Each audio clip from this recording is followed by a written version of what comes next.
Hey everybody, I'm just about to add Jay.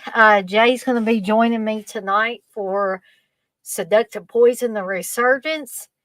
And I call this the Fun Halloween Show because this week my life's been lacking a little fun. So I wanted to have just a fun, just kind of free form type of show tonight. Um, and Jay mentioned that we could maybe talk about Halloween. So it's going to be anything and everything Halloween related. I mean, we can talk about haunted houses, we can talk about decorating for Halloween, we can talk about Halloween recipes, whatever everybody wants to talk about. So I encourage you guys and gals to put things in the chat. Or if you want to ask me and Jay anything, regarding our favorites for the Halloween season. And I was kind of hoping y'all would see and I don't know for sure if you can, my little Scooby Doo light that goes around and around. You can see it spinning back there, but I don't know if anybody can actually see it showing up on the walls and stuff. Steve's got the place of honor, the where his desk is. He can put all kinds of stuff in back of him and it shows up. Me, I'm a little bit more limited. But anyway, I see we got Chris in the chat, Blissful's in the chat, Super Batman Nerds in the chat. Looks like we got 9 people in here already, but just a few chatting, which is okay. But I'm going to go ahead and add Jay real quick here. Hey, Jay. Hey, Dana.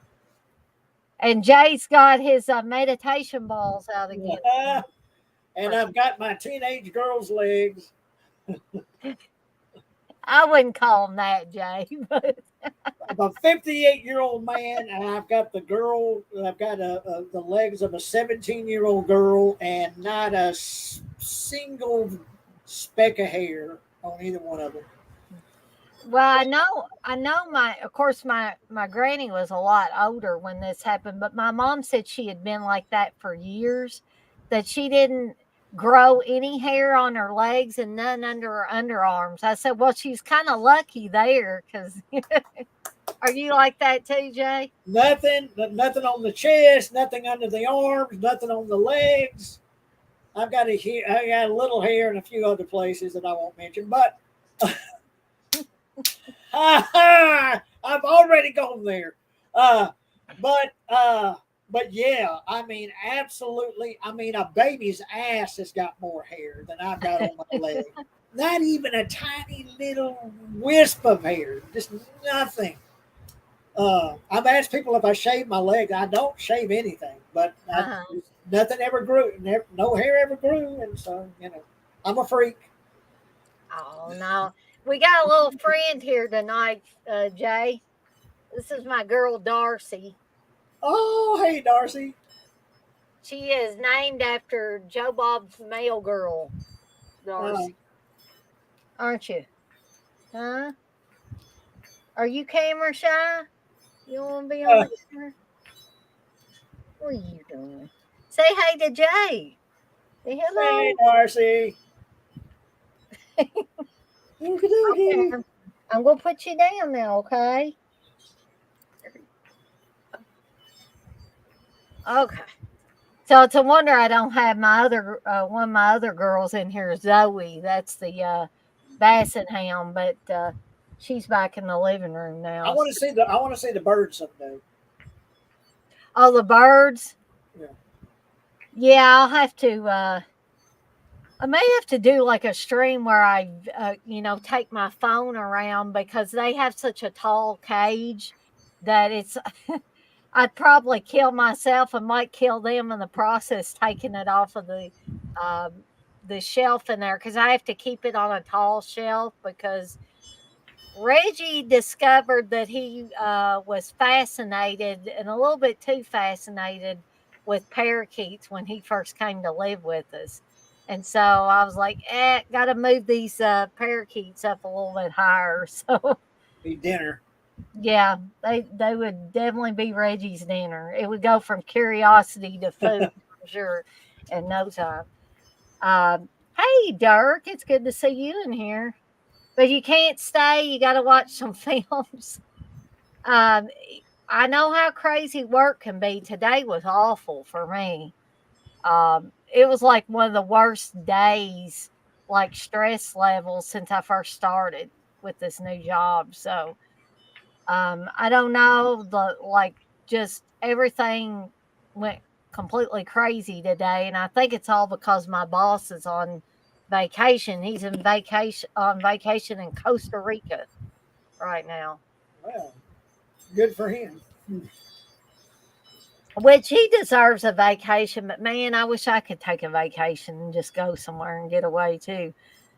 Um, But so Jay, you want to kick us off with some Halloween topic, and we'll just Well, and I guess we're kind of avoiding the elephant in the room for what happened last night that kind of got you upset.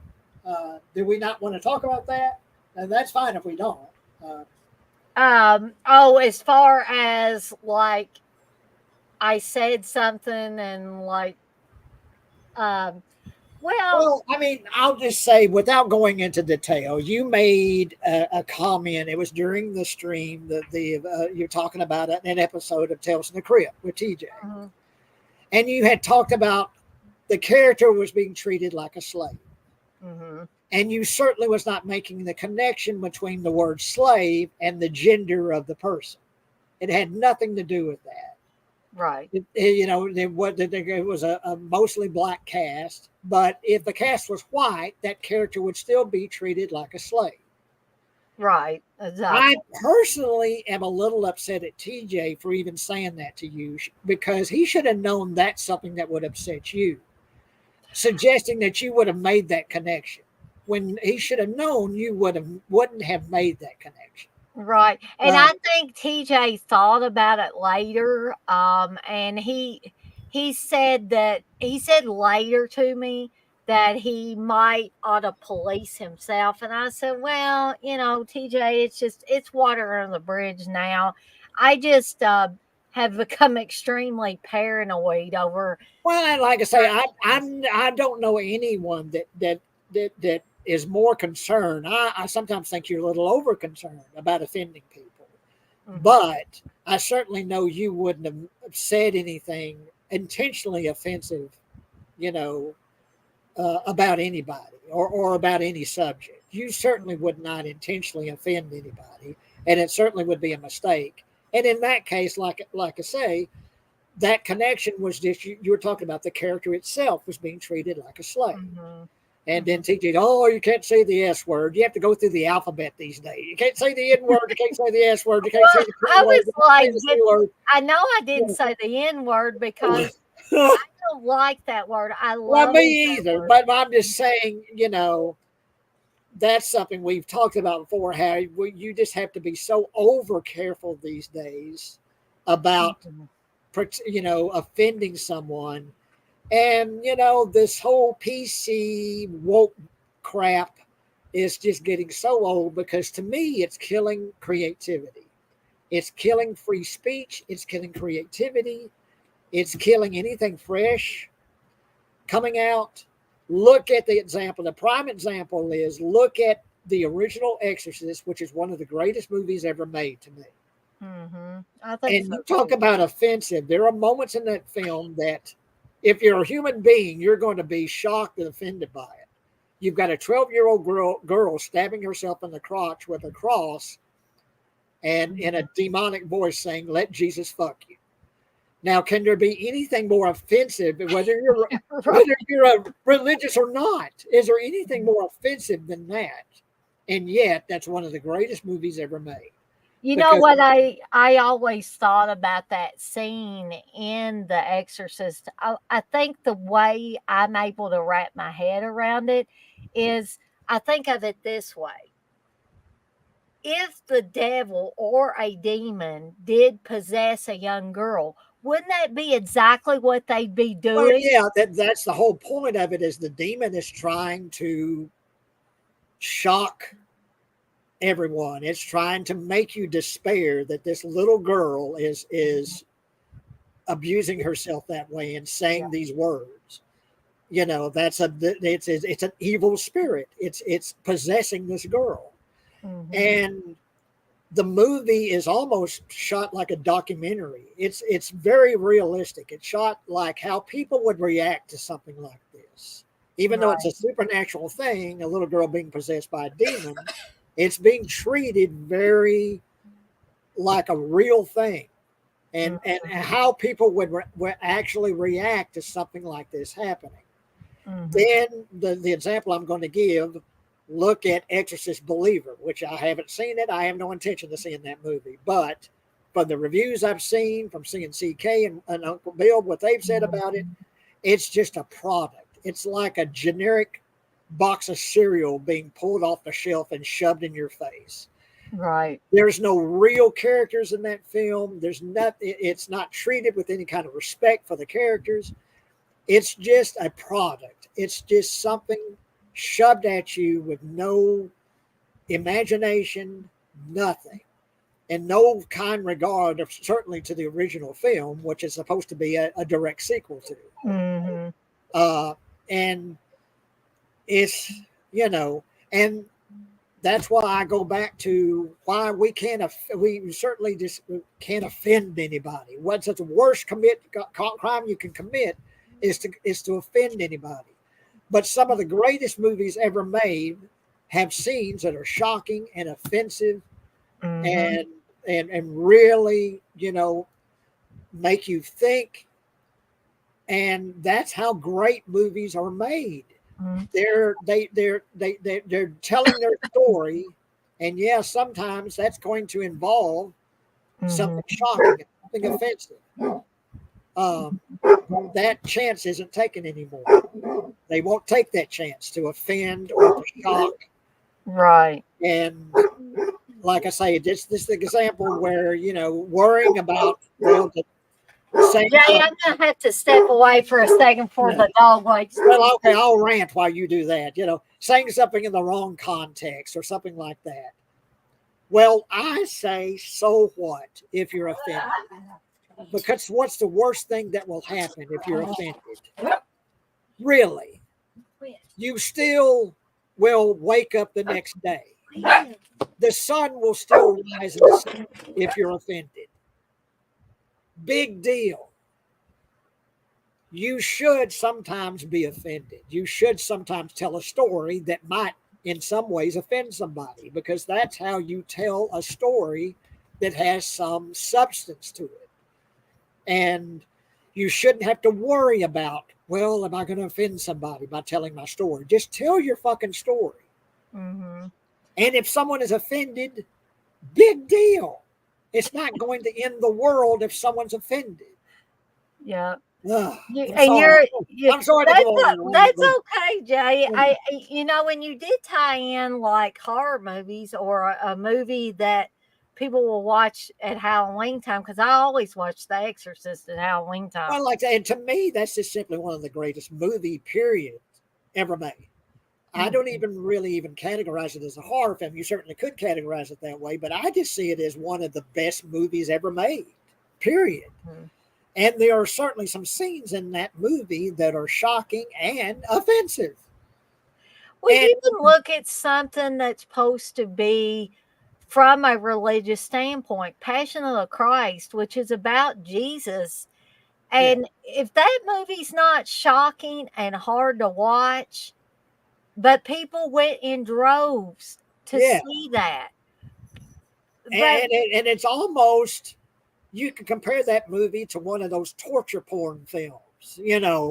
Passion of the Christ. yeah, There's how some of the much can Passion of you the take Christ that are with worse than some of those torture porn films. Being, just beaten and flesh stripped off of him and just, but yeah, I knew people back then, very religious people, that were just praising that film, Passion of the no, Christ. And I've got it on Blu-ray. It's been a long time since I've watched it because honestly, I found it so disturbing. It's not something that I visit very often, right? Passion of the Very Christ. disturbing. And I'm not a real religious person, but that film, yeah.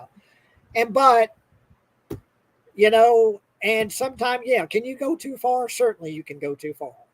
But um, the greatest filmmakers that whether it's Francis Coppola with The Godfather, or or whatever, uh, you know, uh, the Spielberg, making Schindler's List.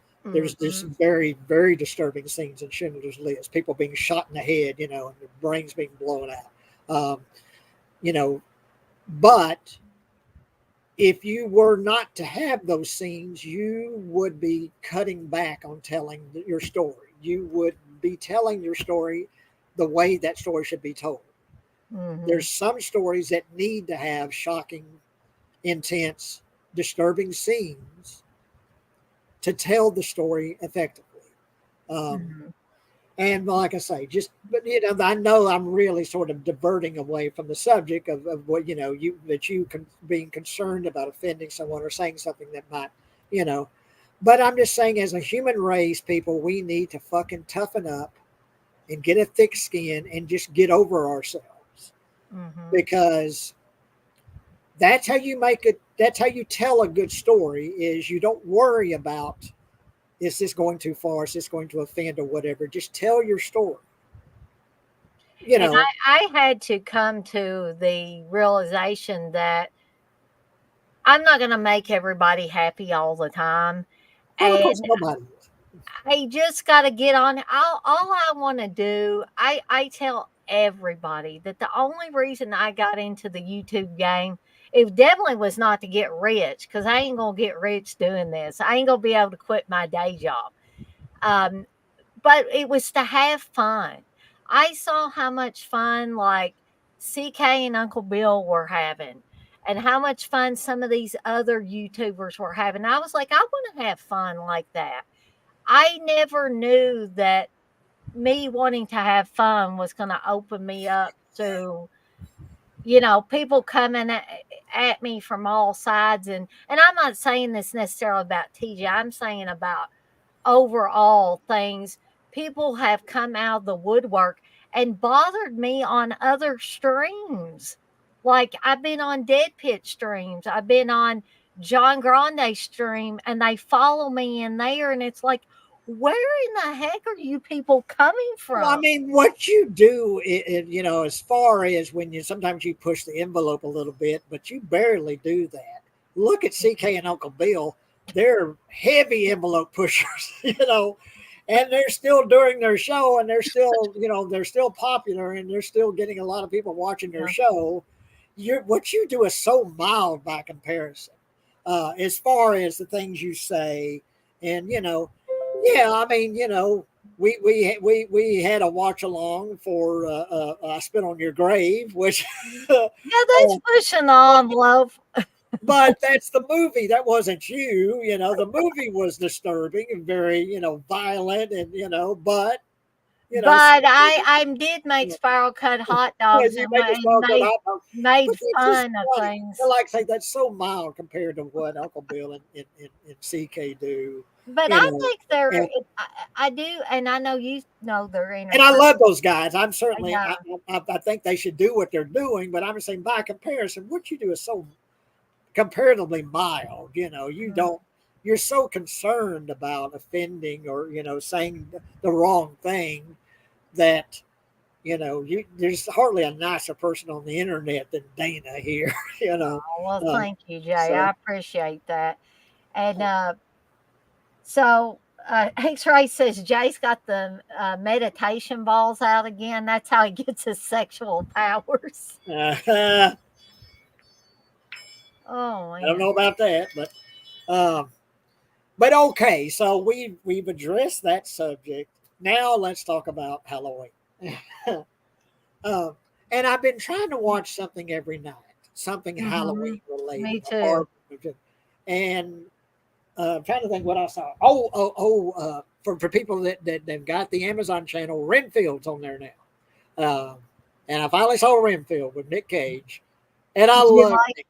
you? Did you Uh, like the movie though? oh my gosh, I'm a huge Nick Cage film fan.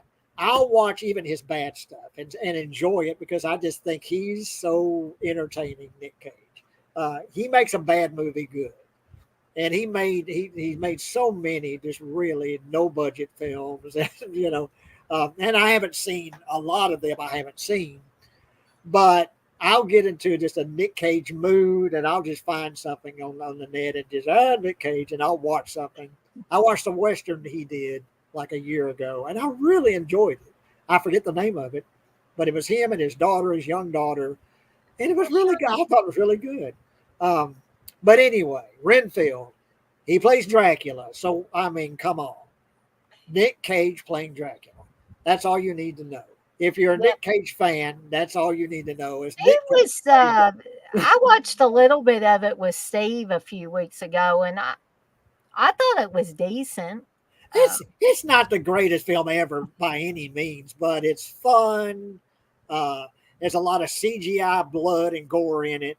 It's Mhm. all CGI stuff, nothing practical. You know, people get their arms ripped off and stuff, but you can tell it's all computerized. You know, and but it to me it was a lot of fun, particularly whenever Nick Cage showed up as Dracula. I just had a ball with Renfield. Um, and do you remember that the VHS cover always creeped me out, but I never saw the movie. Shockwaves. Uh, Oh, with I have a DVD of the Shockwave. zombie with the goggles and it's got the Nazi uniform and coming up out of the Yeah, water. And I always it thought that's the coolest, one of the coolest VHS covers. You know, I always go to the video store and see Shockwaves, but never rented it, never saw it.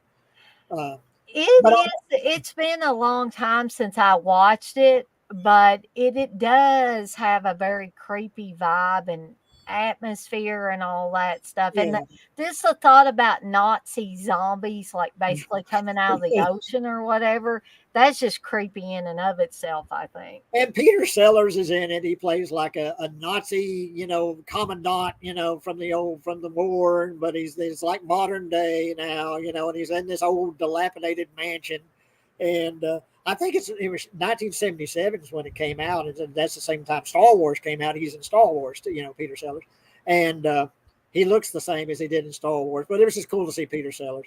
Um, and yeah, it's fun. You know, this is before Dawn of the Dead, so the zombies don't eat people, you know, nothing like that, you know. But they're well done. The makeup is really cool on them. But they're shockwaves, and I always thought that cover looked so creepy and cool. But Yeah, finally saw shockwaves, uh, and I think that's on the Amazon channel, I believe. Um, I'll have to check that out on Amazon yeah, because I'm lazy and sometimes I don't go all the way to the back room and pull off stuff off of my DVD shelf. I don't pull a whole lot of things off the DVD shelf. It's mostly the Blu-ray and the 4K shelf that I pull but I'll things. name a couple of others. But what have you been watching lately? Well, I was watching part of Trilogy of Terror again last night, and I just love that anthology film. I love it. I absolutely love it. Um, Karen Black's fantastic in it, and she's in all three of the stories.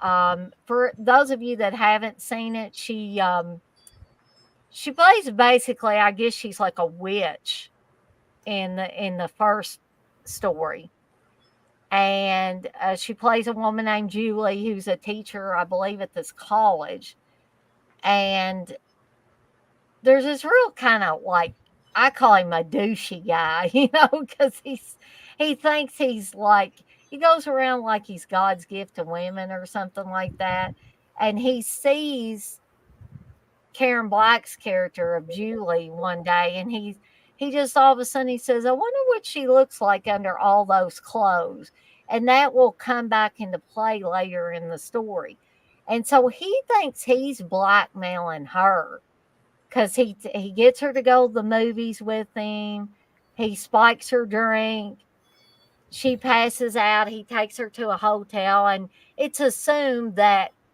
he has his way with her, and he also takes pictures of her, and various stages of undress. I mean, I don't think you ever see Karen Black's breast or anything, but it's just like Well, her. it was a made for TV movie, I believe. Right. So they had to cut back some of it. So she acts horrified at first when he shows her the pictures and stuff like that, and he's like, I'll show these pictures to people if you don't do exactly what I tell you to do. And basically he makes her wait on him hand and foot, and uh if he's got friends to entertain, he wants her to come over. And so then you've got the final few scenes, and he's there and at his apartment, and she's bringing him a drink, and she just looks completely pissed off in one of these final scenes. And at first you kind of wonder what's going on, and he turns on some music, and she just walks over and turns the music off, turns the record player or whatever off, and he's like, "Hey, turn that back on. I want that on." And she says, "Well, I want it off." And he said, "Well, since when does it what you want matter?" And she said, "Since right now." And then she tells him how she's bored. And she says, "It's all over." And she said, "When I'm bored, it's over with, you know."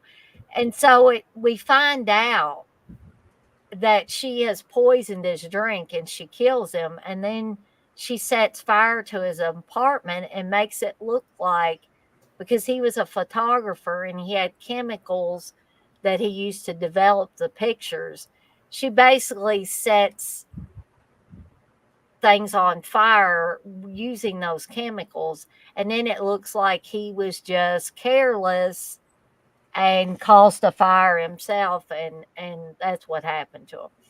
And you also find out that she's done this to other guys. She has a scrapbook with all these young men that she has killed. And what she does is she plants this idea in their head, just like she did with the guy Chad. Um, that's where he got the idea from. Wonder what she looks like under all those clothes. And she even says that before she kills him, is uh whose idea did you think that was when you thought about it? So, and at the very end, I think it's Gregory Harrison, in probably one of his earliest roles. Oh, Jay's got the movie there. Um, he comes and wants to be tutored by Julie.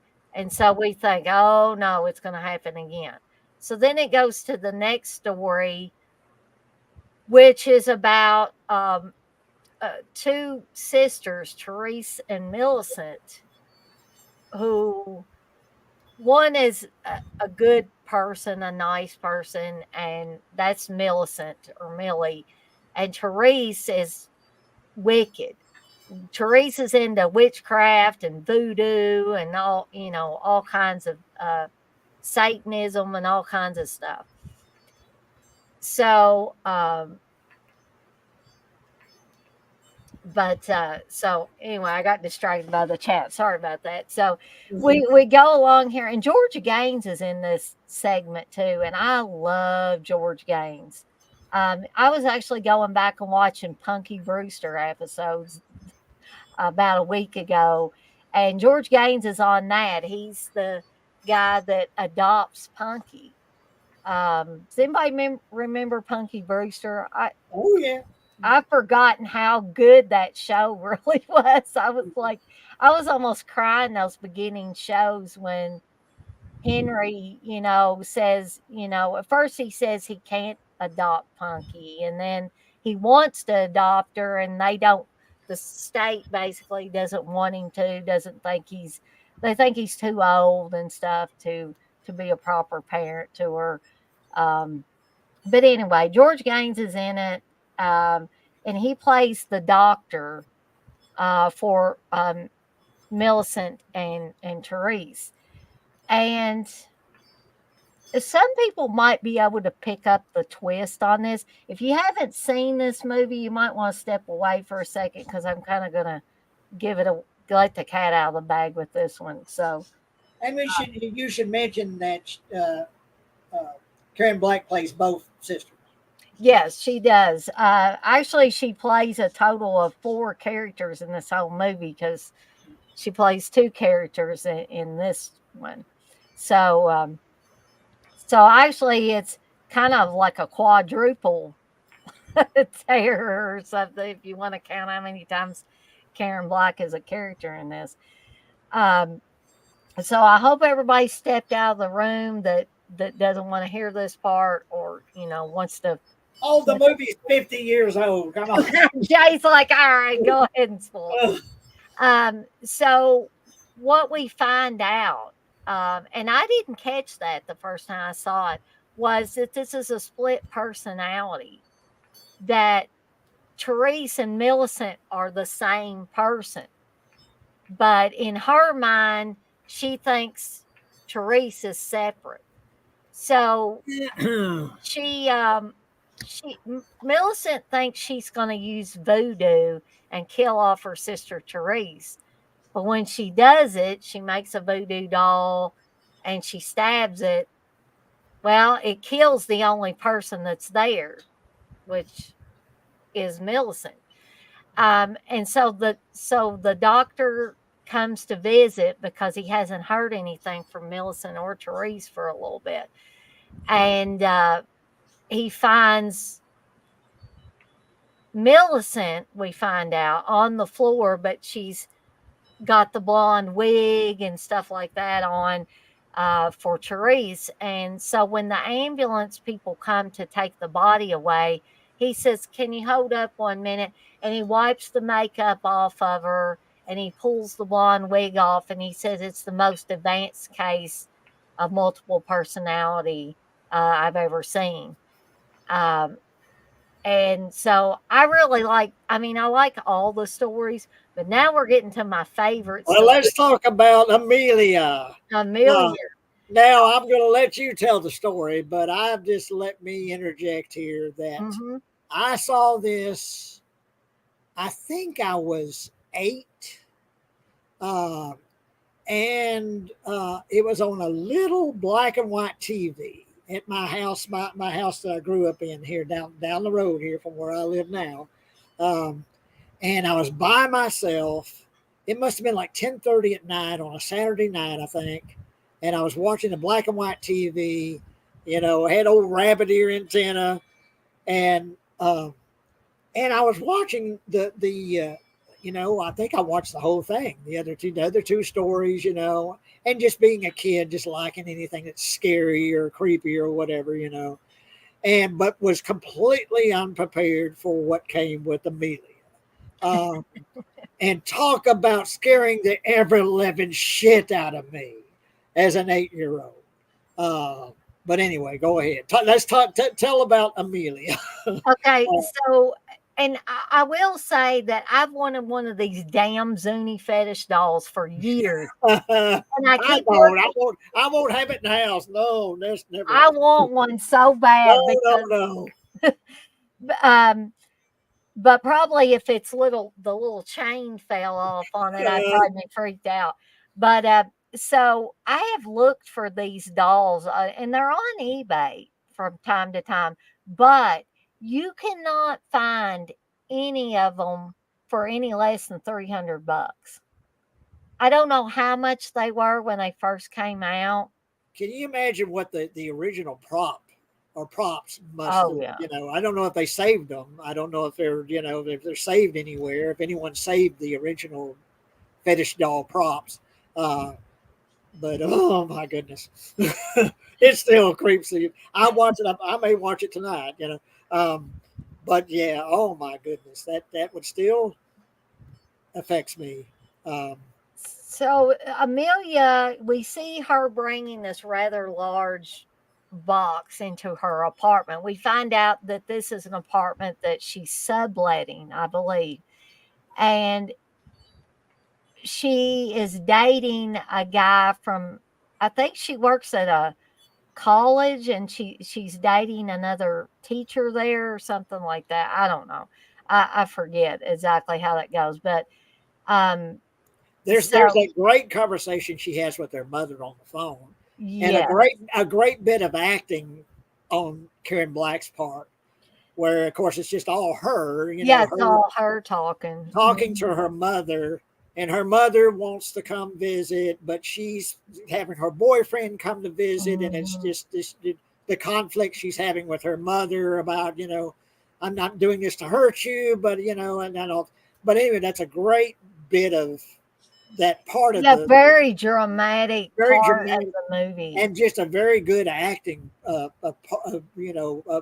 demonstration of her really good acting, Karen Black, that part, that Mhm. conversation she has with her mother. Because, like Jay said, we only hear Karen Black. Like, we assume the mother is on the other end of the phone, but in all reality, that's just Karen Black on there just acting her heart out. And she does have a very overbearing mother. We get the gist of that from the phone call.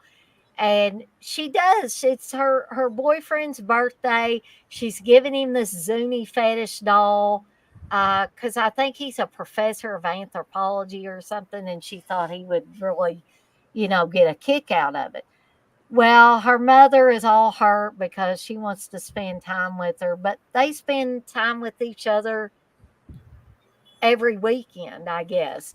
And she wants to spend this particular night with her boyfriend, and we can assume that they're going to sleep together. They're going to spend the night together in her apartment.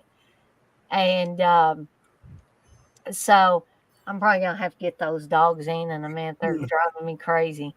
Um, but so she feels bad about it, but she basically kind of has to get her mom sort of calm down and say, we'll do something tomorrow, or, I promise we'll do something at a later date. Um, so, so she takes the Zuni fetish doll out, and she makes the comment about, boy, are you ugly? I don't even think a mother could love you. And there's the Zuni fetish doll right there. Uh, and an inscription that's on this necklace on the doll. There's a kind of you tell what's on the inscription. That more or less what it says. Yeah, it's something to the effect of, should the chain be severed or something like that, then the doll will come to life. Is the basic gist of it. And we see, like, Amelia leaves the room at one point to go do something, and we see the little chain on the doll just fall on the table, and Well, we she think, kind of sets it down on the oh, table, and then we see that chain kind of shaking and then falling off. And she goes, and I think right. she goes and takes a bath or a shower is what she does. Um, and but yeah, But when she comes back in the room, it's like, I have to say this. I think Child's Play was influenced a little bit by this movie, or maybe a whole lot by this movie, because um, when she comes back, she can't find the doll. The doll's not on the table where she left him. And she's like, where are you? And you're getting nervous about this time because she's feeling under the couch and doing all this stuff. And she then sticks her finger with the. It's got a little spear. The with the doll's got little a little spear. spear, and she sticks her finger with the. She finds the spear. And then when all hell breaks loose, and this thing is just, yeah, yeah, yeah, like that.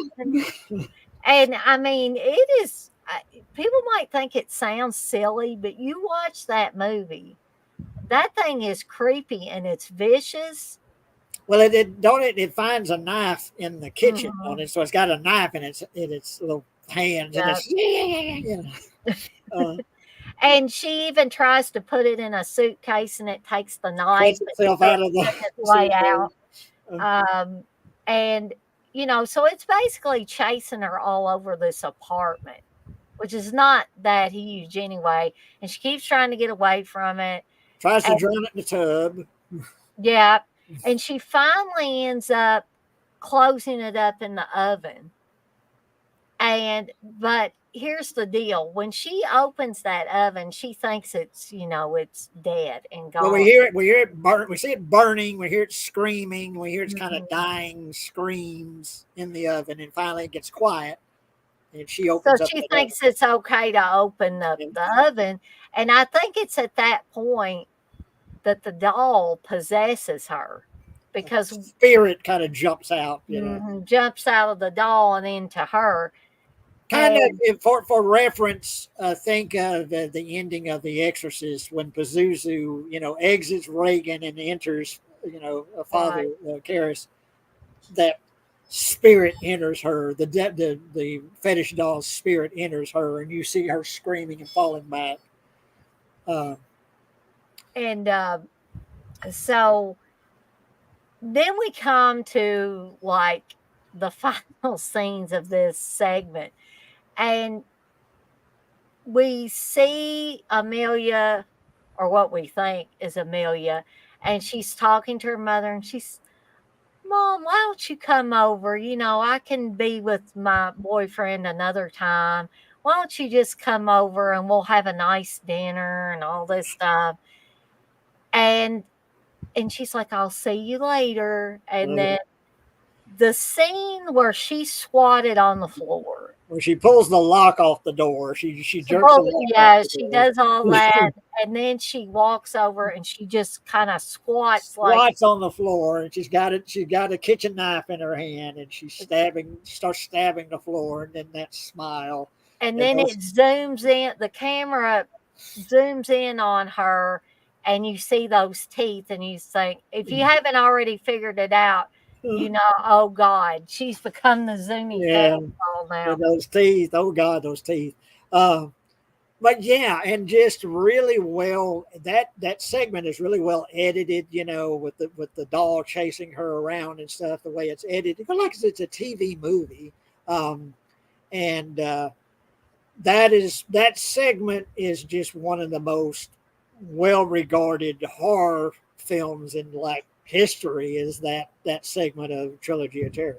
Uh, and the Zuni doll, the Zuni fetish doll, chasing her around. Um, Mhm.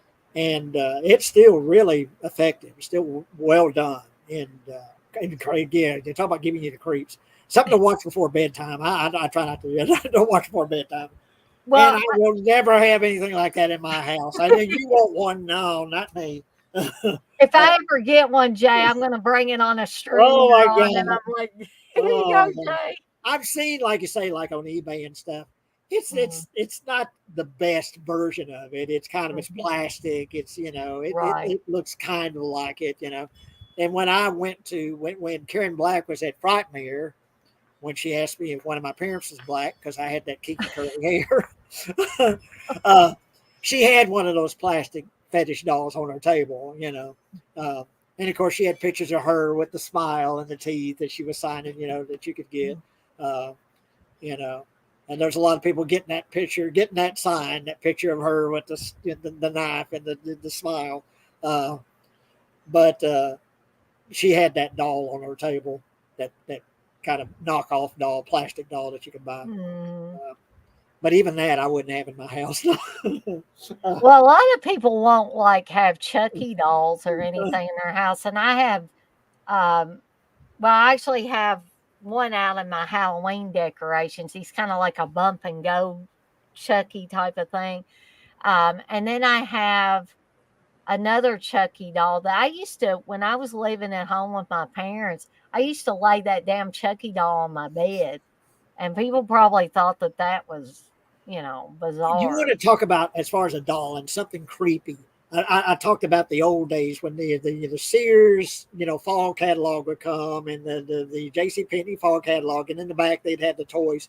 They used to have these Charlie McCarthy dolls, Charlie McCarthy Oh dummies. god, yeah. Oh my God, those were the creepiest fucking things ever made. Oh my God. I remember even a little kid, every time I'd see that damn Charlie McCarthy doll, I'd just like, oh my God, just creep me the hell out. Uh, Yeah, those, the dolls like that, the ventriloquist dummy dolls and stuff like Oh, that is they look, are so creepy. yeah, and like I say, one of the movies I recommended was Magic, with Yep. Anthony Hopkins, and that Fats, the dummy that he has, is oh god, it's so creepy. Um, but yeah, that damn Charlie McCarthy doll, oh my god, that's creepy. Uh, Well, and the speaking of like creepy well, I think Raggedy Ann dolls are creepy, but another thing that is creepy. This isn't really a doll, this is a puppet, but there's a puppet scene in Deep Red, Argento's Deep Red. That's the Mad Puppet. And he just comes out of a closet just really fast and then stabs this guy basically. But that thing was always kind of creepy to me too. yeah, well, anything like toys or dolls or anything that's small, it's alive always creep me the hell out. The little monster baby. Monster I've Baby. got that trilogy on the Blu-ray, the box set of that. But I always like that Larry Cohen. It's alive. But anything that's small or like a you know uh, uh, I actually have a puppet of one of those babies, Jay. oh, cool. Yeah, I I should don't have know if I'd brought have it that in my on house here. either. It's in the back room. Do you have a Belial? Do you have a Belial? No, I'd love to have a Bilal, but I don't Yeah. have one of him. But anything small like that, a Belial, of course, from basket case. Anything that's small or like the It's Alive baby and that kind of thing. Yeah. Um, but one of the movies for Halloween, I haven't seen this movie in a long time. I don't know. I mean, it's one of the best. Phantasm. Oh Um, yeah. I watched it 3 days ago, and that movie is just the funnest movie. For one thing, the premise of Phantasm is so weird. Hmm. It's so freaky weird that this mortician guy, the tall man, Angus Scrim, is from another planet. And what he wants to do is take dead bodies from the mortuary and bring it to his home planet and shrink them down.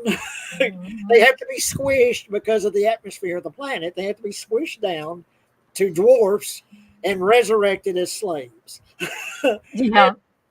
and that's something that's never really explained is why do they need so many slaves on this planet? What are they slaves for? What are they actually? Maybe it's explained in some of the sequels. I don't know. um, I don't think I uh, that's the thing about the Phantasm series as a whole. And I think Joe Bob said it best one time. He said those movies don't make a lick of sense, but they're fun. They're fun but movies. that movie is such fun, and two of the uh, uh, most fun characters, the two brothers, are the two of the most entertaining characters in a horror movie. Is the two brothers, Mhm. and of course Angus Scrim, and of course the ball, was the The flying ball, spirit, yeah. uh, the but yeah, that movie is so freaky weird, but it's in a very fun way. The dialogue is very fun in that movie.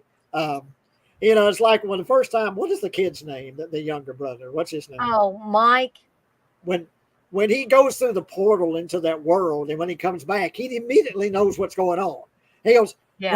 "Well, they're corpses and they're dwarves and they're shrunk down," and then he just knows immediately what's up, uh, and but yeah, Phantasm is such fun. That movie is such a fun The ride.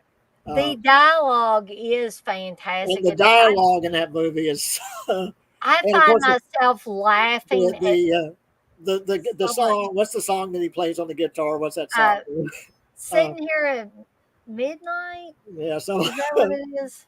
I love the song, Mhm. and of course the guy with the ice cream truck and just everything. Reggie, yeah, Uh, Reggie Reggie, Bannister's uh, character of Reggie the ice cream man. So let me ask you this, Jay. Have you seen the extended scenes for Phantasm? well, now that you mentioned that, I don't think I have, but I noticed on one of the streaming services. I don't know if it might be a Tubi.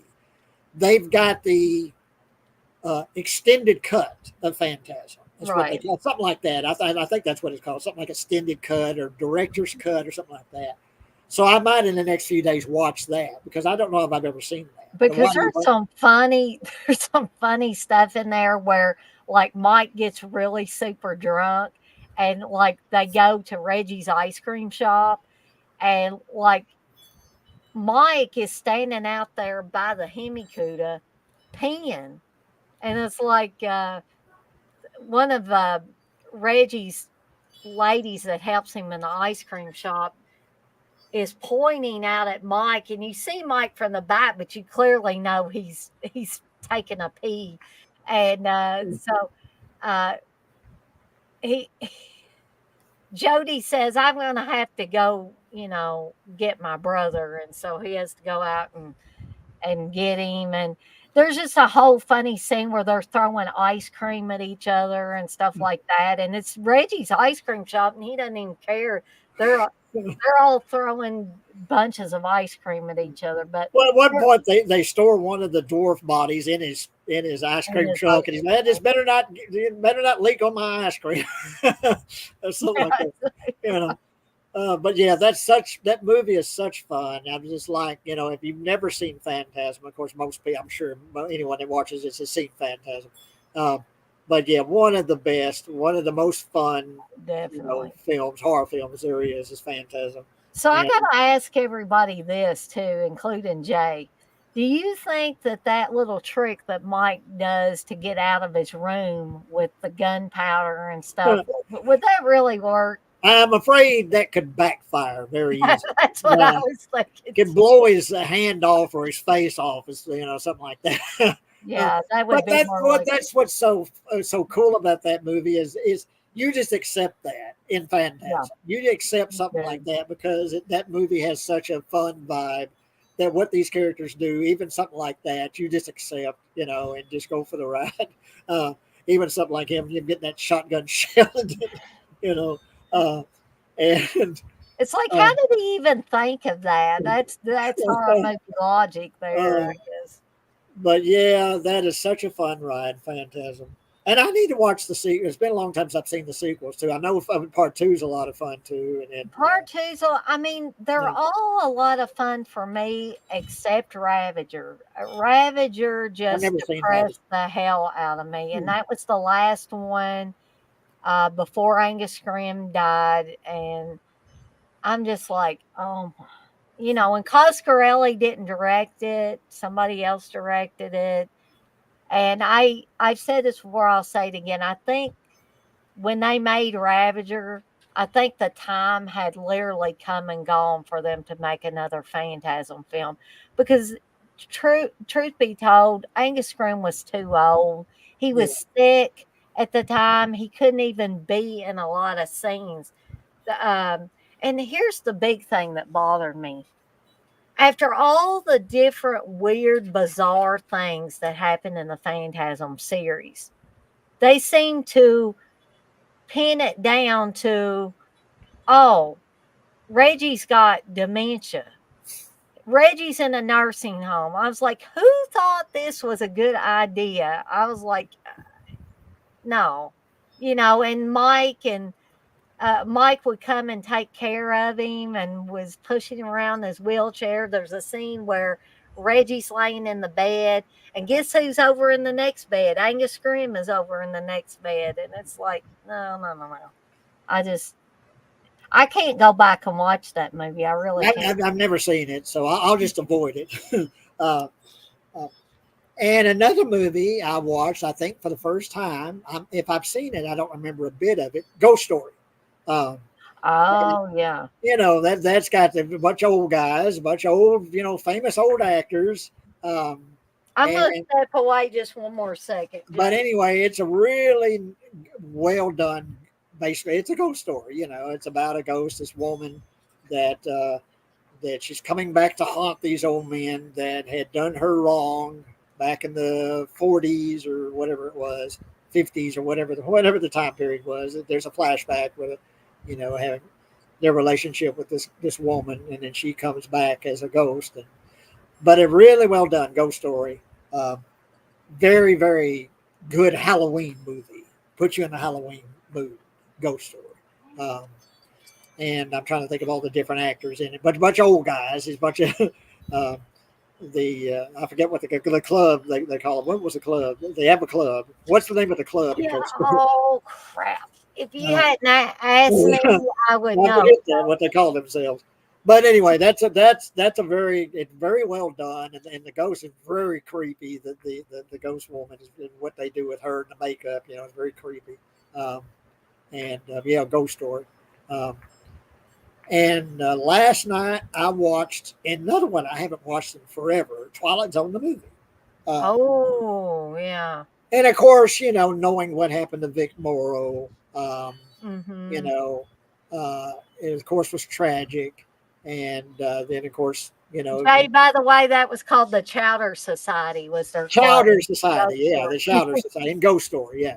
I Uh, cheated. I looked it up. I couldn't help myself. and I guess that's maybe one of the reasons why I just haven't been, I've sort of been avoiding the Twilight Zone is knowing what happens to Vic Morrow, and then of course, you can go talk about watching something you don't want to watch or seeing something you don't want to see. They've got footage of that helicopter crashing, and you know, you see, it's Vic Morrow and two kids that he's got under his arm, and all three were killed, and Vic Morrow was Mhm. decapitated by a helicopter blade. But you see that crash, and you see that blade hitting them, and even though you don't really see very graphically what happens to them, it's like shutting off a switch. They were just dead instantly. And Um, I think I make some people mad sometimes. Speaking of me saying things that upset people, John Landis he took a lot of flack for this, and he even had to go to court oh yeah, because of this. Now, I'm not saying that John Landis made all the right decisions. Obviously, he didn't, or this wouldn't have happened. But I, people have extreme hate for John Landis because of that, and I'm like, he probably made some poor decisions. More than likely, he did make poor decisions. But I think to hate him, I mean, I'm talking really, really hate him. I can't hate the guy. well, and then that, yeah, I don't hate him. I Mm, don't. He's made some of my favorite movies. mhm. American Werewolf in London, and Animal House. And, Animal House, and the Blues Brothers, yeah. and uh, the Thriller video, and Yep. some of the most entertaining things ever made was made by John Landis. I don't hate him. Yeah, he made poor decisions. He's responsible for a great deal of what And he happened. probably has to But, live with that every day uh, of his but life. yeah. I mean, I don't hate him because of that. Uh, you know, there's some that I can still enjoy the movies they make, despite the fact that they, have made poor, like he made the decisions he made regarding that movie and what happened to Vic Morrow. But there's some like, and well, I watched um, the what am I going to what is it? It's not Creep Show. What is not the Creep? What is it? What am I thinking of? The Victor Salva movie. What's it? Oh, is that Uh, is it Jeepers Creepers or one Jeepers of the other? Creepers. Yeah. Yeah. Well, now you think about what he did, um, and which is kind of sort of the subject of this movie I'm considering writing the script for. Deals with child molestation, deals with people that have committed such crimes, you know, sexual offenders, but I still like Jeepers Creepers. I still think that's a really good movie. Um, but when you think about what the man who directed Jeepers Creepers did, it gives you the creep. Speaking of creeps, it gives you the creeps. But there's things that I can still enjoy the film, regardless of what the man did, behind the scenes, guy responsible for that movie. Um, Right. and like, yeah, in the case of Twilight Zone, surely he did make bad decisions. It was the child labor laws were broken at the time. Mhm. A number of things, and the fact that they have an actual helicopter flying over an actor, you know, That should have been a stunt man. It shouldn't have been. Right. It was too close to begin with, but it shouldn't have been Vic Morrow even doing that. It should have been a stunt man doing that. It should have Mhm. been, a double, and shouldn't have involved kids with an Right. actual helicopter flying over them, Mhm. because any number of bad things could have happened. And they're discharging, explosives and all that. That's what caused the helicopter to crash. Um, Right. and But anyway, back to the movie itself. Uh, and that segment, I think, is more effective to me, even though when I first saw it, I just didn't think much of that segment with him. Mhm. I didn't think it was very well done. I didn't think it was very creepy. But watching it last night, I was more affected by it. I thought it was more effective. This very racist man. He says the N word all the time, and he talks about Mhm. all the This movie wouldn't get made now. yeah, of course. I'm not talking about something that wouldn't be made now. Yeah, the N word flies, and he talks about the Japs and the Jews and all that. He's Yeah, very he racist. pretty much dislikes everybody. And then things flip where he finds himself in Nazi Germany. People think he's a Jew in Nazi Germany, and then he's a Vietnamese, which led to his death. They think he's a Viet Cong. Um, and then he's back in Nazi Germany. They think he's a Jew, and at the end of it, he's put on a train with the Jews, and he's shipped off. And he sees his friends at the bar. At the beginning of the movie, he's Mhm. he's denied this job as being the man is. What was it? A Jewish man got the job that he wanted, and of Mhm. course he's spewing his racist, stuff. And but he's gets on the train with the Jews in Germany during the World War II, and he's shipped off, and that's how it ends. I actually thought it was more effective watching it last night. It actually Mhm. impacted me more. Uh, but anyway, the segment, the kick the can thing with Scatman. I love Scatman Crothers. Yeah. And that was directed by Steven Spielberg. The kick the can. It's That very was an obvious Steven yeah. Spielberg one. It's a very Steven Spielberg esque. Of course, it was directed by Steven Spielberg, but it's very Steven Spielberg esque. And that actually was an episode of The Twilight Zone, the kick the can thing. Mhm. And Scatman, I love Scatman Crothers. And it's very sentimental, and it's very sweet, and it's very, chokes you up at the end. Um, but then we get to the kid with the superpowers. One of my favorite episodes of the original Twilight Zone. It's a Good Life with Bill Mummy, from Lost in Space, Billy Mummy, Yeah. um, and who appears in the segment in a little bit part. Billy Mummy's there. You see him, uh, but this segment is that version of It's a Good Life. I really enjoyed that, and uh, the the uh, what was it? Who did the effects for the thing? Um, Oh, Rob Bottin. Rob Bottin does the little cartoon creatures in this Yeah. segment. That's Rob Bottin does that, and they're very cool, very fun. Oh Uh, my gosh, like yeah. the old animated cartoon characters that he Sorry, created, Jay, you keep going. like something from a Warner Brothers cartoon.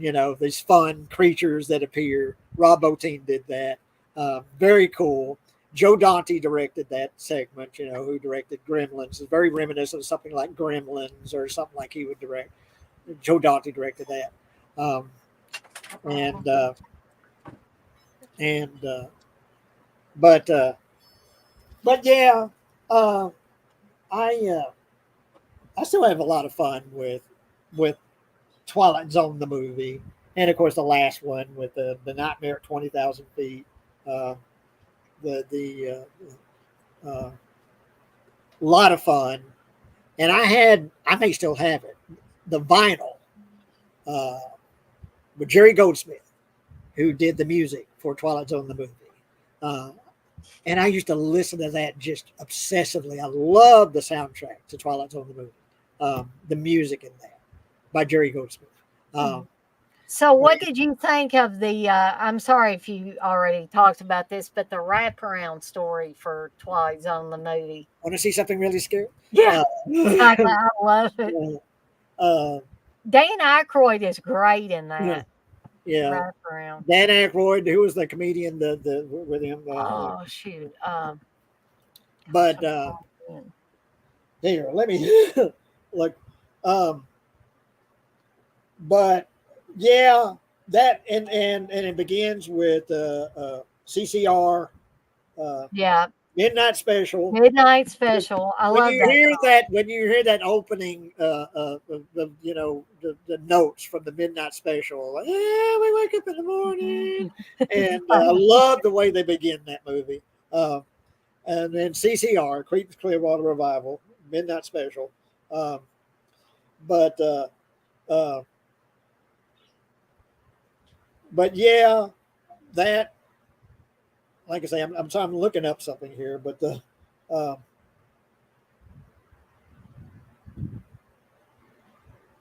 but anyway, I'm trying to think where that's at. That might have been Tubi where I watched that too. Uh, uh, and I saw that in the theater because I'm old. I saw that in the theater when it came out. Um, That's cool though. I didn't get to see that one in the theater. uh, but uh, but anyway, Albert Brooks. Albert Brooks. Albert Okay, Brooks. gotcha. And there's a lot of movies that Albert Brooks made that I really like. I like his comedies, Albert Brooks. Defending Your Life, I really like. Uh, and there's a lot of movies that Albert Brooks made. But yeah, Albert Brooks, and uh, and of course John Lithgow and the Nightmare at Twenty Oh, Thousand Feet. yes. That he's very, very frantic, and those faces he makes, and John Lithgow is for me. I love him. He's yeah, a I love him. very versatile actor because Yeah. he can play funny guys. He can play dramatic roles like he did in Footloose as the preacher. Well, and what Um, was it? What was that series? Dexter, that serial killer that he plays in mhm. Dexter.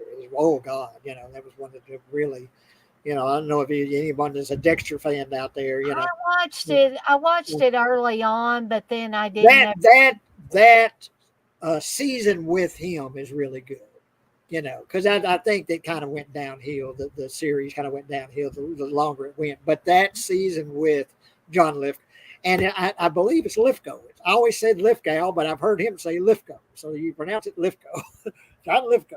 Um, but I probably pronounce a yeah, lot of people's names and, wrong. but anyway, yeah, that and him and Dexter is really good. He plays a serial killer, and he's really, but it's and then he Did can play you these wild, did you ever characters. watch him in Third Rock from the Sun? He was Yeah, and I love hilarious Third in Rock, and I that. love that. I love Third Rock with the Sun. And Raising Cain, De Palma's Raising Cain, Yeah, he was great in that too. yeah. Um, the Buckaroo Banzai, and that one, he's this wild kind of alien character in Buckaroo Banzai. You know, Uh, I've never seen that movie, Jay. I need to remedy that's that. a fun one, and like it's very we talk about weird. It's very weird, Buckaroo Banzai. But John Lithgow is very fun in that one. He plays kind of an alien, this guy that's possessed by an alien spirit or something. And he really overacts and really overdoes it. And it's very fun. His character in that. Uh, but uh, but Uh, yeah, a movie I'd like to bring up because I don't think I brought it up when me and Jay have been talking at least, is a movie called Haunted Wing. And the reason why, well, other than it's a very entertaining, low budget horror movie, but it's got a Kentucky connection, specifically a Bowling Green connection, which Bowling Green is not really that far from me and Steve, and it's where my brother lives at with his family. And so this was filmed. Some of the scenes were filmed on the campus at Western Kentucky University, which is in Bowling Green. So every time I watch it, my sister in law works on the campus at Western. And I send her like screenshots from this movie. I say, "Hey, Stephanie, I'm watching Haunted Ween again, and some of these scenes were on the Western campus." She's like, "Oh yeah, I see my office, or I see the building where my office is." So that movie, I think, came out around 1990 or 91. And that shows you, I guess, there's been little growth on the Western Kentucky campus. If she can look at that and say, "Oh, that, I can see where my office building is." But I would urge anybody and everybody to look up Haunted Ween. You may be able to find it on YouTube, actually. I'm curious if it's still on there. I think it was at one time. I actually have the special edition DVD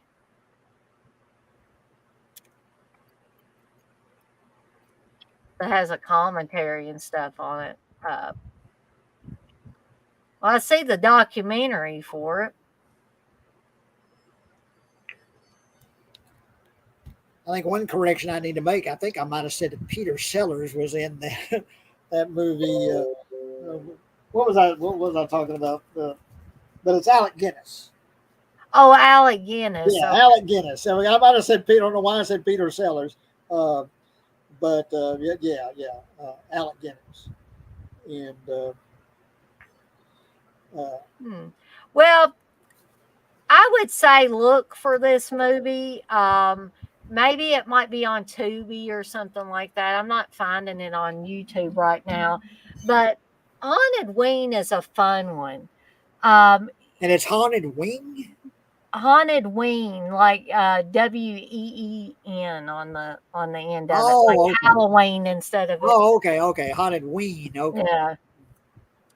But I don't know if anybody in the chat has seen this movie.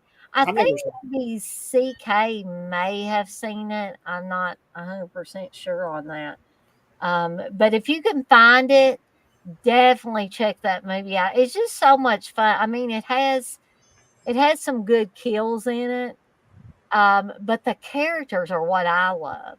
Like me being from Kentucky, these are clearly people that either lived in Kentucky, lived in Tennessee. Um, so a lot of them were alumni of Western Kentucky University. There was even a guy that was a professor at Western Kentucky University when this movie was filmed, and he played a cop in the movie. But the story is that this young kid, he's um, not all there, I guess would be the best way to describe it. And his mother runs a haunted house every year. And he wants to be in the haunted house, but his mom says, "Well, maybe next year you can do this or whatever." So this is where you realize the kid is not all there, because he makes a room inside his mom's haunted house, like a special room. And he gets this young girl to follow him who has, lost her mother in the haunted house. And he takes her in this special room and he kills her. And then he runs out in the field because now he's scared because he's done this thing. And his mother comes up behind him, puts her hand on his shoulder and says, "Eddie, I think we need to go away now."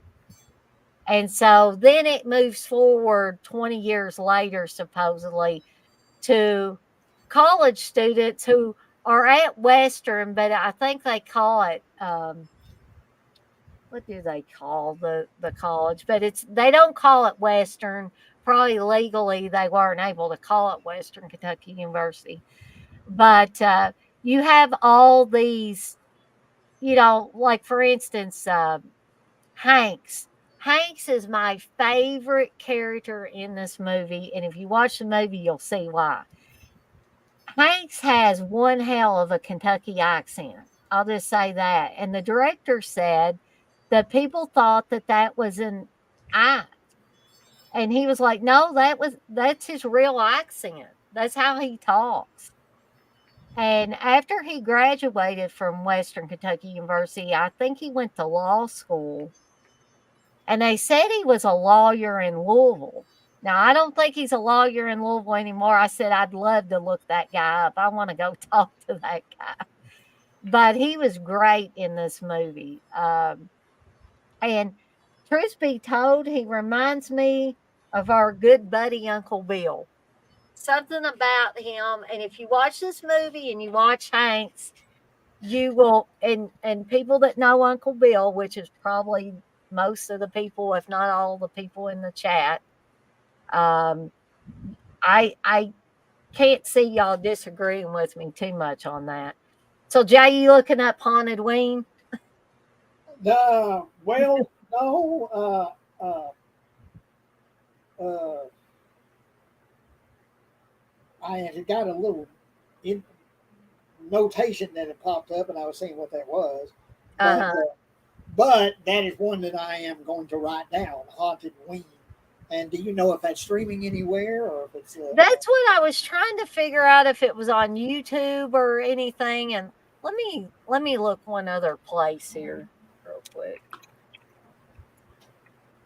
Because at one time you could watch that a lot of different places.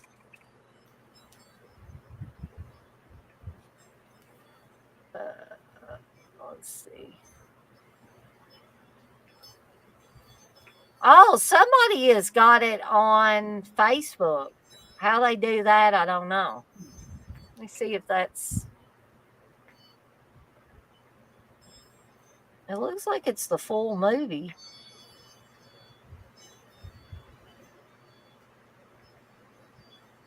Okay. Let me see if I can put this link in the chat here for everybody. See if y'all can watch it that way if you want to go to that Facebook site. Again, I don't know. I don't know how they were able to get it on there, but some people might think this movie's a little corny and stuff like that, but I absolutely love it.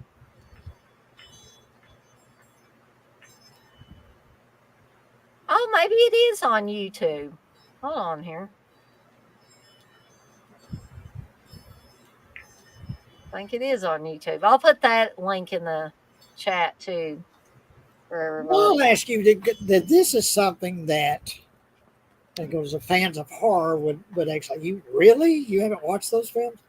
But there's so many of those, Italian giallo films and such that I haven't watched. I haven't watched a lot of those.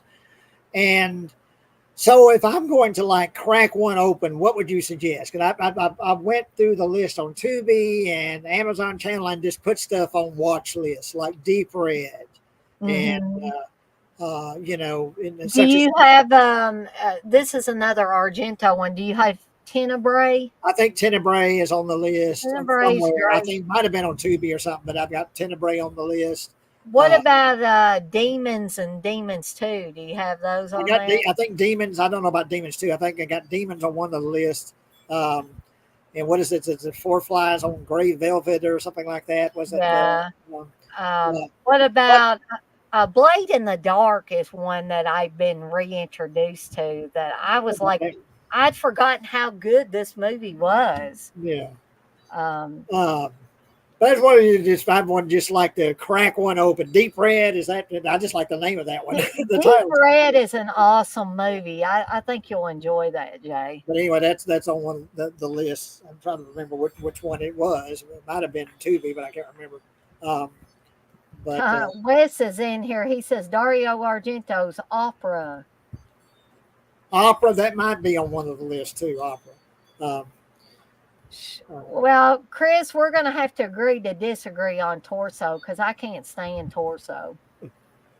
I know a lot of guys like Torso because there's a shot of a girl with her top open and her boobies hanging out, like going through the woods, and she's half stoned, and I guess that does it for some guys or all guys, maybe. I don't know. But it didn't do it for me. Uh, Opera is good. I will say that. Suspiria, that's another Argento movie that's Was great. it what and what of they remade Suspiria? Have you ever seen the remake? Yeah, I didn't like it. I didn't like that remake. I think Steve liked it okay, but I didn't like it. Uh, Wes, as far as I know, we're planning on doing a midday with Dana and Jay Yeah, I'm tomorrow. trying to think what we're going to talk about. uh, uh, we'll think of something because we really haven't. You know, you were talking about how we were talking about Halloween. Maybe that's what we could talk about tomorrow. Is it getting more into the actual holiday of Halloween and what people do Right. for what they did for Halloween, what they used to do for Halloween, and that kind of thing. You know, we've been mainly talking about movies today, um, Mhm. but which is cool. But um, Yeah, I mean, I'm always game for talking about movies. um, and yeah, like I say, this being the season, that's what I'm trying to do, trying to find something. I don't know if I watch. I don't know if I watch it because I'm creeping up on 8:30 my time, um, but and I go to bed at 10:30 because I'm an old man. uh, Well, but, Steve goes to bed before you do, Jay. well, they're always talking about how much he sleeps. You know, Bless but his heart. But uh, but uh, yeah, I'm trying to find something. Like I say, pretty much every night, trying to find some scary movie, horror movie, or something like that. And oh, my are you kidding me, Wes? Okay, so sorry to interrupt, Jay, but Wes says you guys talked about Best Buy dropping physical media by March. Now, I wasn't upset about that, but then he says even online. Now, that's stupid. I'm sorry. I remember when Best Buy used to be the place to go to Yeah. get DVDs and Blu-rays. They used to have just shelves and shelves and shelves of stuff, you know, Yeah, and it just kept and shrinking up, and basically. really obscure stuff, you know, just stuff that you couldn't hardly find anywhere else. You know, Best Buy would have it Yeah. back in the glory days, you know, and then it's like nothing now. Well, like I I'm said, it's guessing going to be Best nothing. I'm guessing Best Buy is moving towards more like appliances. Maybe they're losing money on the movies. Maybe people just aren't buying them. I don't know. I know Steve ordered something from Best Buy recently and had it delivered. I guess he ain't gonna be doing that too much longer, is he? But yeah, I mean, people keep talking about the death of physical media and that, you know, some people swear by streaming stuff or stuff in the cloud, but I don't know. I don't know if this is a collector standpoint or the collector in me that wants to have something I can actually touch. I like looking at the covers. It's just like books. I'll read a digital book or listen to an audio book digitally every once in a while, but I still want my hardcover books that I can feel and see and touch all of those things. And it kind of it I don't know if it scares me, but it makes me sad that the thought of all the physical media going away, whether it's books or movies or what have you, because people keep complaining they're running out of space. I know CK has said, I just don't have space anymore to have all this stuff. And I get that, but where does that put the other people that still want to have a few of these pieces of physical media around? And people say if it's in the cloud, it's never going to go away. Well, I wouldn't say that because there could be some kind of, I don't trust it completely. Just like a computer can fry, what's to keep whatever server that's holding all this stuff? What's keeping it from, potentially dying? Well, that's something that I'll admit I very rarely buy physical media myself. anymore. Simply, and a lot of that is just for finances. What little money that I can save up. Like I say, I want to buy a new camera, for little short films that I make, invest in that kind of thing. So I think, well, if I want to, do I want to spend $20 on this movie, or do I want to suck it back for my cameras? Well, it usually goes back. Right. Yeah. And that So, makes that makes sense, Jay. but at the same time, I do agree with, if you own something in the cloud, you don't really feel like you own anything. Yeah, exactly. I don't feel like I own it. You don't really think, well, you buy it, well, you can go buy this video game, or you can go buy this movie online or on the cloud, but you don't really feel like you own anything. You know, Right. it, You it's own it along with a million other people. yeah, it's all virtual, but you don't really feel like you actually own anything. Because there's nothing you can hold in your hand, nothing you can look at, and And it just makes me sick that people are paying, they might be paying a little less, but they're probably paying around the same price that they would for a physical copy, and they don't got anything to show for it. yeah. Uh, and then the I have found that in a lot of cases, if there's a movie I really want to see, 9 times out of 10, it's not available to stream, or I would have to pay for it if I want to see it. Mm-hmm. I wanted to watch the other day because, like I say, The Thing is one of my comfort films. John Carpenter's The Thing. I may watch it 2 or 3 times a year, and I Right. wanted to watch The Thing. So I thought, well, out of laziness, me sitting here half naked, or, well, let's see, I was more than half at the time. But anyway, I won't go into that. But anyway, I wanted to watch The Thing. And Mhm. out of laziness, I thought, well, I actually talked to the TV. You can talk to my TV. You can say, find the movie The Thing, Yeah. and it will find where it's streaming. And it wouldn't, I think there was one place, and it was like $5 to watch. Mhm. But it wasn't available anywhere to watch, like part of Netflix or part of Amazon. So fuck. So I went and grabbed my Blu-ray and popped it in the player, and I watched The Thing. Uh, because a lot of times I have found that to be the instance. If it's a movie that I want to see, this movie pops in my head, I'd like to see that. It's not available to stream. You just have to kind of catch. Just you catch what you can, Mhm. and you find something, like I say, Tubi's really cool. That has a lot of stuff that you can watch, and you put that on the list. I'd like, I but think what the streaming services have done to me, unfortunately, has made me lazy. And I've heard Steve say this too, because yeah, rather than come back here to where most of our movies are housed, if we find something on Shutter or yeah. one of the other streaming services, we say, "Oh, what the heck? We'll just Well, watch." and that's the way I am, But if it's a movie that you particularly want to watch, a particular movie that you want to watch, Mhm. it's usually, I have found, it's not available to stream unless you want to pay for it. It's like, well, I've already Right. got it. I've got the Blu-ray, so I'll go grab the Blu-ray and put that in. Yeah. Yeah. Sometimes I will relent and just say, "Well, dang, if you want to watch it, go get your damn physical Uh, copy of it and bring it in here." and like I say, we'll see next month around Black Friday. We'll see if they put one of those 4K players at least under $100. I Mhm. may go ahead and take the plunge and get a 4K player. Um, I've been wanting to get a new player anyway because I've had this Blu-ray player for like 10 years or something. I don't Mhm. know. It's about time to update anyway. And might as well We'll go ahead. have to once you get to watch a few 4K movies, Jay. I'm going to have you on so Uh, you can talk about the 4K experience. well, like I said, I'm sure I will be able to tell the difference. Now, I'm Mhm. half blind anyway. I don't see the shapes and colors out of the left eye. I can't see any details out of the left eye. I'm nearsighted in the right, but I'm sure I will be able to tell a difference in 4K. I see an improved quality.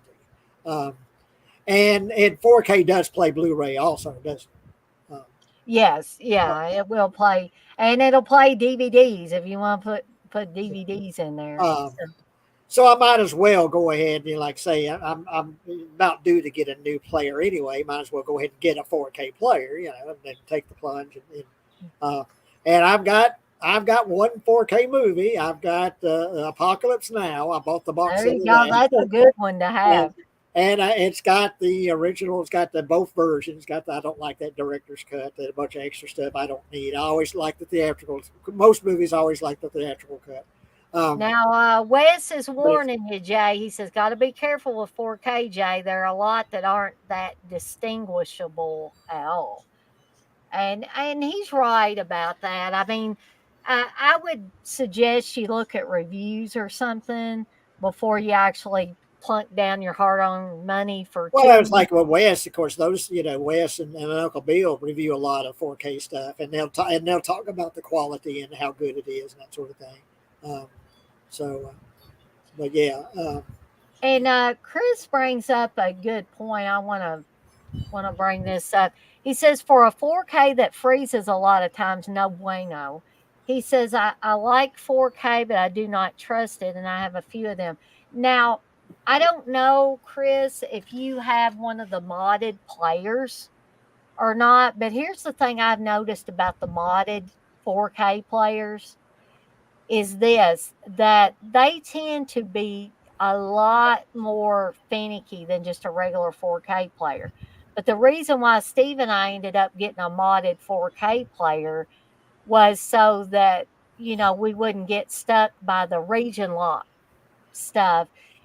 But if you don't watch a lot of foreign films that are region locked, you probably won't have that problem.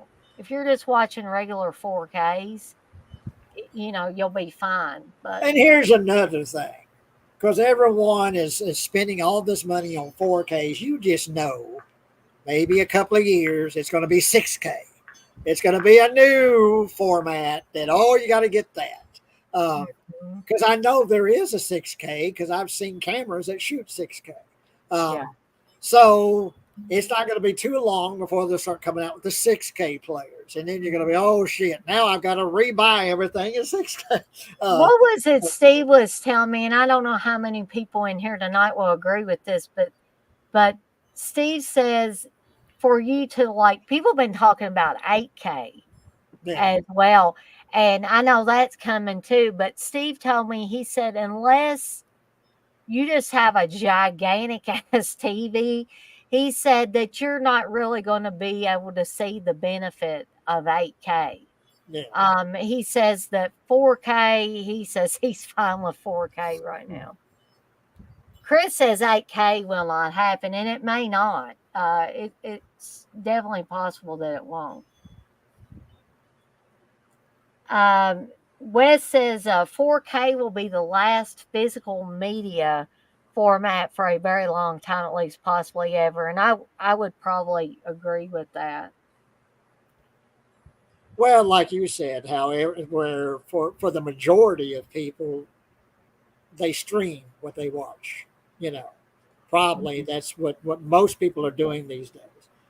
Because I mean, if you go to any big box retail store, Walmart, they used to have two or three shelves of DVDs and Blu-rays. Now it's Uh, one small little shelf against the wall right. that has the Blu-rays and has it's 4Ks or whatever.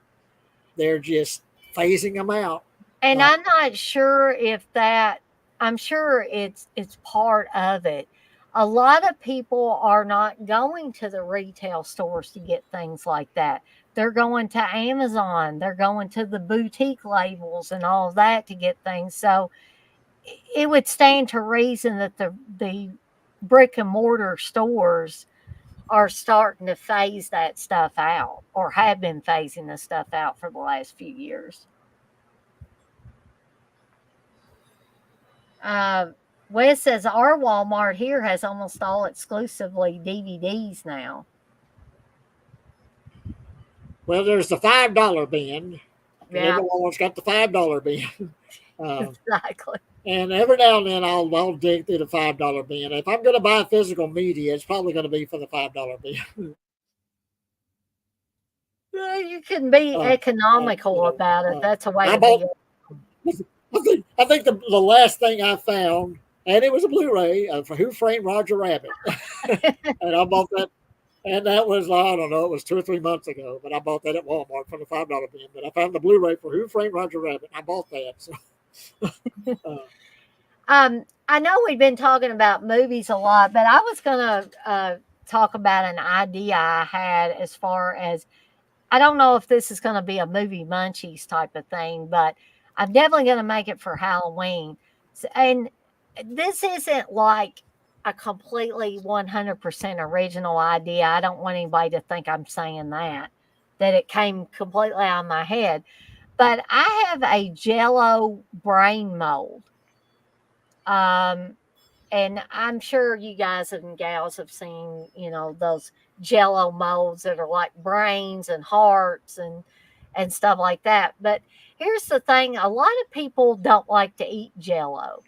I like Jello, but if I'm put it in a brain mode, chances are I'm not going to eat all that damn brain mode that's made out of Jello. And Steve hates Jello, so he's not going to help me eat I like Jello. I don't love Jello, but I like Jello. like it. Yeah.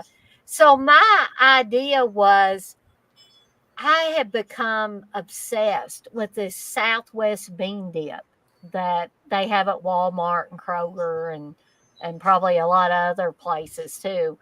Um, I thought about getting several jars of that Southwest bean dip, putting it in this brain mold, and chilling it overnight in the refrigerator and using that as like dip for chips, have the brain as the centerpiece.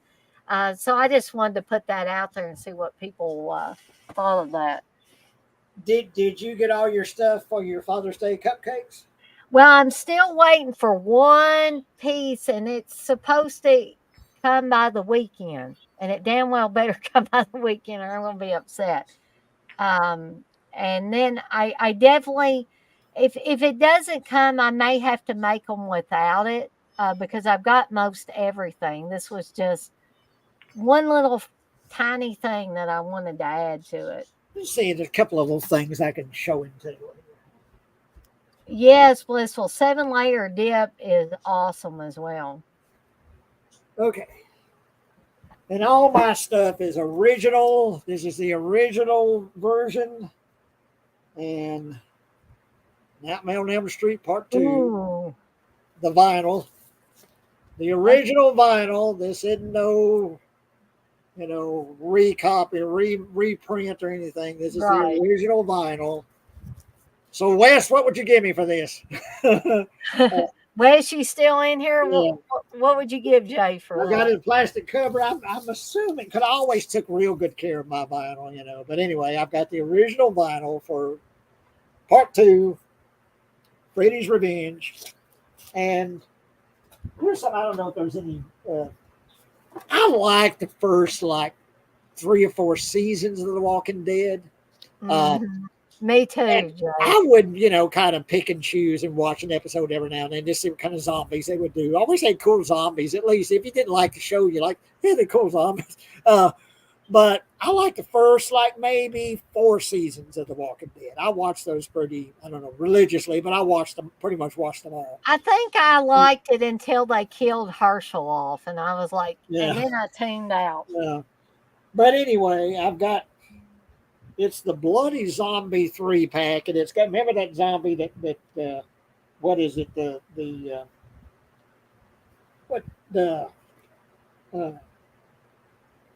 anyway, it's zombies from That's cool. From Steve actually several Christmases ago got me Daryl from The Walking Dead. What is the character? Megan or Negan? Is it Negan? Negan. Oh, I hated that character. But anyway, yeah, that's kind of the couple of things that, like I say, just something every now and then I'll dig in that old storage building back there, and I found I've got a bunch of vinyl out there, but yeah, I found that Freddy's Revenge vinyl. I had forgot that I had that, but I bought that. Like I say, it's original. I bought it when the movie came out. That's when I got it. But Jay's probably one of the few people I know that has these original vinyls. All of us other people are like going back, and I have a few original vinyls, but most of the stuff like horror related, I've gotten from Waxwork and Mondo and places like that, which I'll are dig some more. I'd like to basically say I've got a bunch of, like say, bunch back there in that building back there. You get a bunch on a shelf there, and I'll dig through see what else I might have that might be horror related. Um, I got. Blissful says you should charge Wes double for that for that vinyl. I just wonder what I don't know what something like that to go for, but yeah, it's the original. It's the original. Uh, and Knowing Wes, he'd probably offer to trade you something for it uh, or something like I that. haven't actually seen what the disc itself looks like. I'm assuming probably looks pretty good because I was always really anal about taking care of my vinyl, Hmm. and I've got it covered in plastic there. So, uh, but But is Jay, is there anything else you want to bring up before we get off here for the night? We're coming to the well, we got a few minutes before 2 hours, but I guess not. I mean, like say, if we're going to do our show tomorrow, like I say, we got to save a little bit for tomorrow. let's save a little bit for I tomorrow. don't know what we're going to talk about other than Halloween, which, like I say, that we can talk about. I think that's a subject that we can bleed dry pretty well. Oh my goodness, Halloween, yeah, there's um, so much. and just talk about kind of like what you did as a kid, the kind of things you did, what you dressed up as, and all that. Like I say, and lots Yeah, of things we can talk about like I got Halloween. some stories about that and Yeah. stories about my brother on Halloween that yeah, I got a couple of kind of they're funny stories now. One of them wasn't at the time I was mad at him, but I'll save that for tomorrow. But I need to finally nail myself down to get this laptop, and I've got an external keyboard because I don't like the keyboard for this. I hate laptop keyboards because I can't feel the keys, and I'll screw up, and I'll Yeah, hit the it's wrong. You know, the um, laptop keyboards are a weird animal, yeah, uh, in my I opinion. can hardly feel them. The letters, the keys. But anyway, I bought an external keyboard, which is kind of like an old classic keyboard, that I can plug in with a USB and get started on my script. Uh, and like I say, this script idea I've got, it's not a horror film, although it's got some very intense things in it, um, and it's very dark and very serious Hmm. but I just can't get it out of my head, and I keep thinking of new scenes and new character, new ways to do characters and stuff.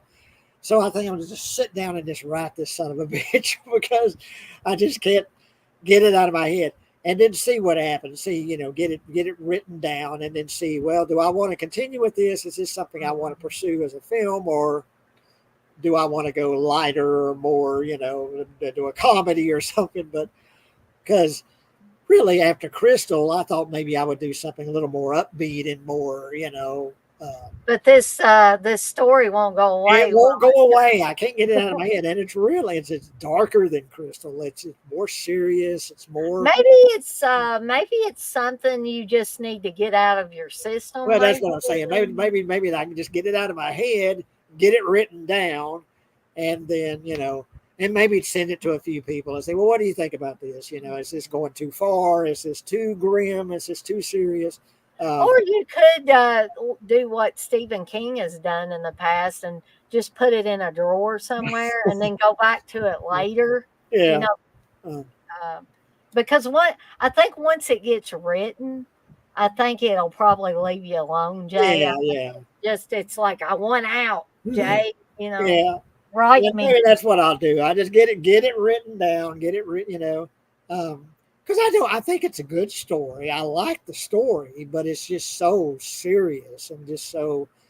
And I'm just trying to think, if I actually decide to do this as a film, finding the actors for it would be a kind of a challenge because, you know, they're having to really kind of get into some serious subjects here, and it's like, um, but we'll see what happens with that. But And I gotta put this up here. I don't even know if Wes is still in here, but Blissel says he keeps getting my name wrong. Charge him triple.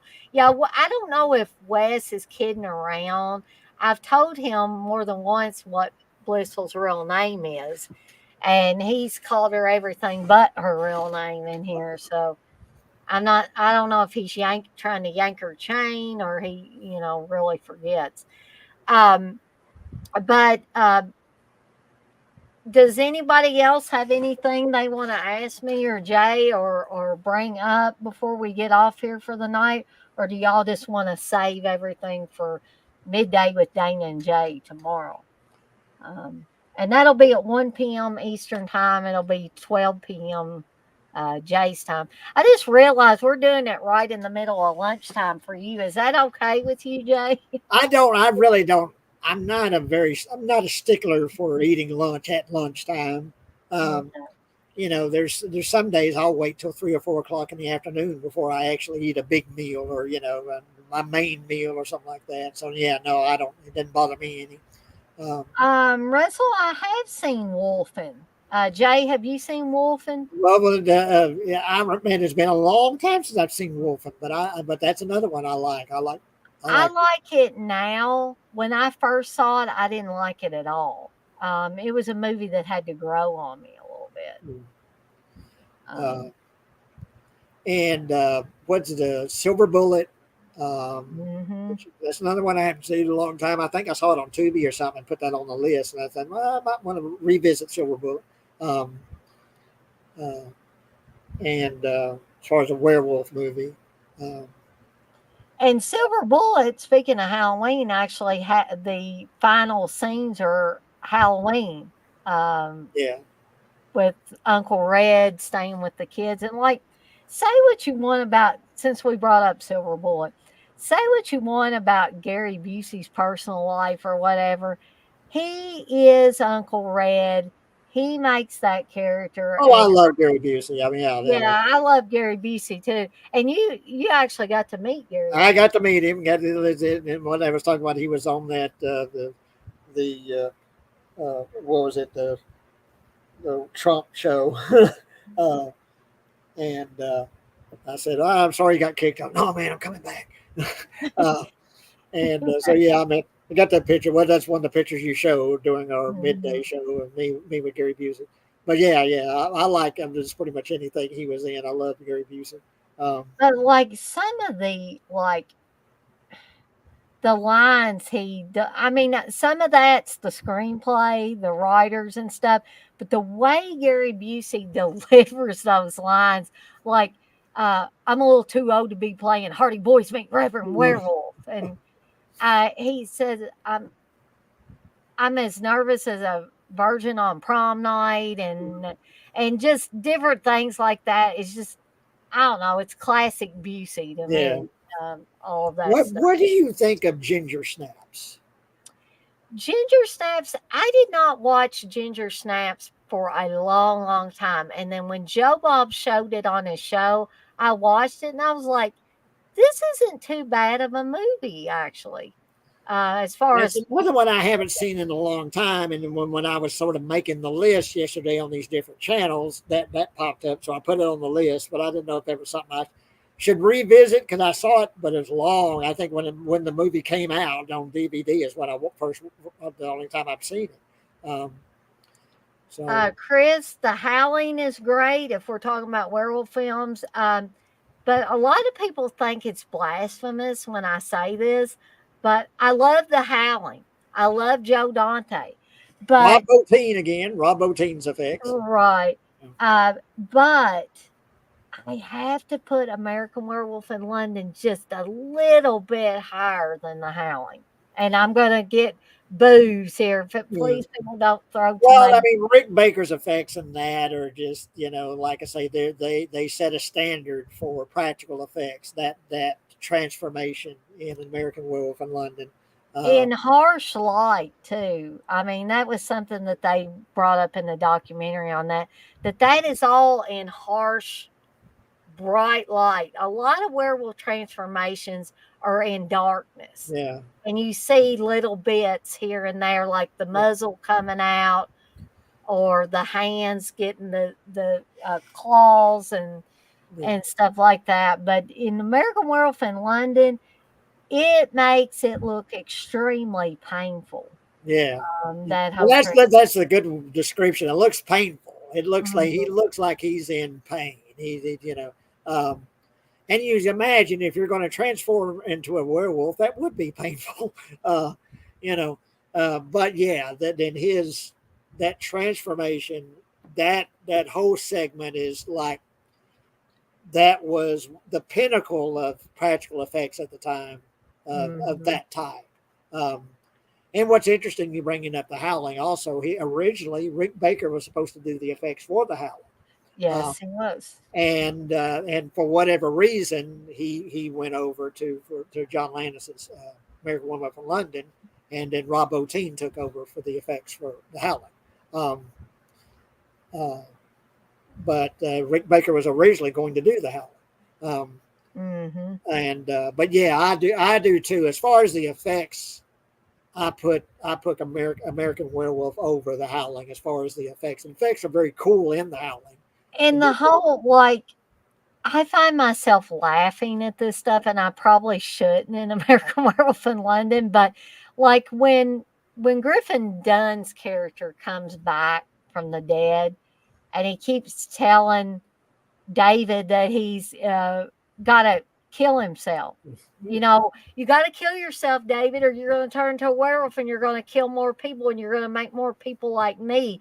And like as the movie goes on, how gruesome Griffin Dunn's character becomes. And Griffin Dunn actually said he became depressed at a certain point in that movie because he would look at himself with the makeup on and he had this one little piece of skin that Yeah, would that's keep why that little wiggling piece of back and forth. skin.